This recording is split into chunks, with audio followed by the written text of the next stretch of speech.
35,000 కోట్లతోని నీవు ముంబైలో విల్ల కొనిచ్చినవా ఒక హీరోయిన్కి? ఆ డబ్బు ఎక్కడి నుండి వచ్చింది రా భయ్? 35,000 చిల్లర, 35,000 చిల్లర, 35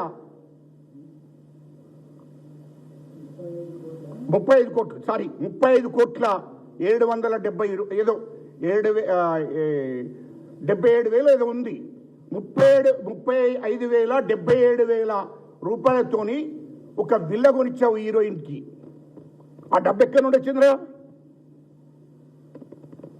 హీరోయిన్ బెదిరిస్తే, నన్ను లొంగ తీసుకున్నామని బెదిరిస్తే ఆ హీరోయిన్ పేరు చెప్పను దయచేసి, ఎందుకంటే ఆమె ఆడిబిడ్డ, ఆడపిల్లలతో బదనం చేయకూడదని చెప్తలేను.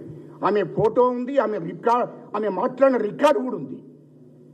ఆమెను హైదరాబాదులో నువ్వు మోసం చేసినమని నిన్ను బెదిరిస్తే, నన్ను వాడుకున్నావు, నన్ను వాడుకొని నా జీవితం నాశనం చేసినవని బెదిరిస్తే, ముంబైకి నేను వస్తున్నా అని అర్జెంటుగా పోయి ఆర్డీ కార్డు బుక్ చేసి ఆర్డీ కార్డు ఇచ్చి వెంటనే ఒక విల్ల కొనిచ్చి 35,000 77,000 35 కోట్ల 77,000తోని విల్ల కొనిచ్చి